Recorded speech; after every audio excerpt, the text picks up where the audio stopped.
বচাও করার জন্য। এই বাংলাদেশে থাকবে সকল সম্প্রদায়ের মানুষ, শান্তিতে থাকবে, সমান অধিকার নিয়ে থাকবে। আমরা হিন্দু মুসলিম বড় কথা নয়, আমরা সকলেই বাংলাদেশের নাগরিক। আমরা সমৃদ্ধ বাংলাদেশ চাই। সমৃদ্ধ বাংলাদেশ যদি পেতে চান তাহলে শিখে বুঝতে হবে। একটা রেইনবো নেশন, রংধনুর মতো একটা জাতি করতে চায়, যেখানে সব ধর্মের সমান অধিকার থাকবে, সব বর্ণের নাগরিক অধিকার থাকবে, সম্মানের সাথে আপনারা সকলেই বসবাস করবেন, মর্যাদার সাথে সকলেই বসবাস করবেন। এখানে কেউ কাউকেও খাটো করে বক্তব্য দেবে না, এটাই আমাদের বক্তব্য। আমরা চাই যে হিংসা বিদ্বেষের রাজনীতি চিরতরে বন্ধ হয়ে যায়। আমরা চাই ধর্মের নাম দিয়ে মানুষকে যাতে খাটো করা না হয়, ধর্মকে যাতে খাটো করা না হয়, সবাই মিলেমিশে একটা সুন্দর নিরাপদ বাংলাদেশ করতে চাই আমরা সকলে, এবং সেই লক্ষ্যে আমরা কাজ করছি। বিএনপি একটি উদার মধ্যপন্থী রাজনৈতিক দল, এবং আমাদের নেতা শহীদ রাষ্ট্রপতি জিয়াউর রহমান মুক্তিযুদ্ধের ঘোষক ছিলেন, সম্মুখ মুক্তিযোদ্ধা ছিলেন, মুক্তিযুদ্ধের জন্য অনেক অবদান রেখেছেন। আমাদের নেতা শহীদ রাষ্ট্রপতি জিয়াউর রহমান এবং বেগম খালেদা জিয়ার আমলে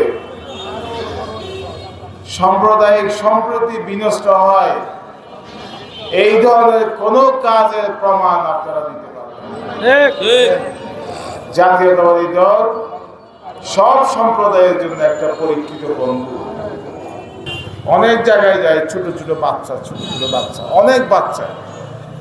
এখন যারা জীবিত আছি আমাদের গড় বয়স কিন্তু 25.7, আর গড় আয়ু হলো 70 ছেলেদের, 72 হলো মেয়েদের গড় আয়ু। আর যারা বাঁচে আছি আমরা, আমাদের অ্যাভারেজ বয়স 25 বছর। ছোট ছোট বাচ্চা।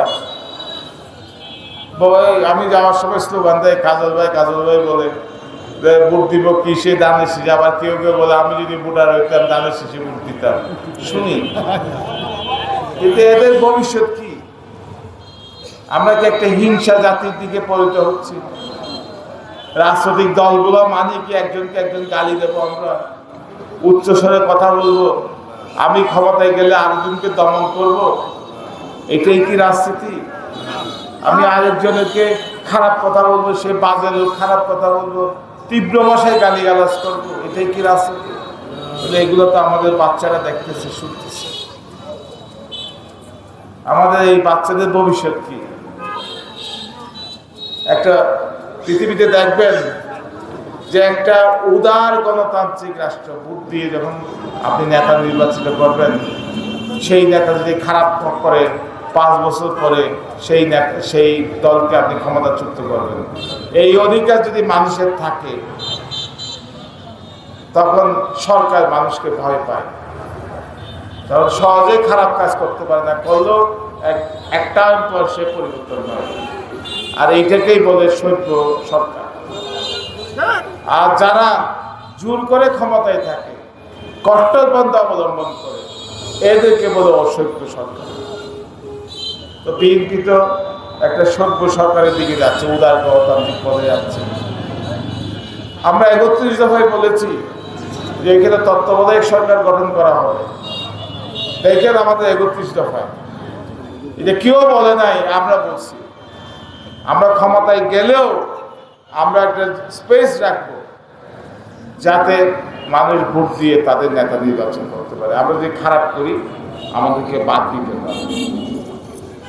আমরা সেই রকম একটা উদার গণতান্ত্রিক রাষ্ট্র ব্যবস্থা চাই, যেখানে মুক্ত বুদ্ধির চর্চা হবে, যেখানে সকলে তার মতামত দিতে পারবে, ভয় পাবে না, কেউ কোনো দলকে ভয় পাবে না, হিংসার কারণ হবে না, বিদ্বেষের কারণ হবে না। এরকম একটা সরকার ব্যবস্থা চাই। ওটার জন্য এটাই বিএনপির এখন বর্তমানে আন্দোলন।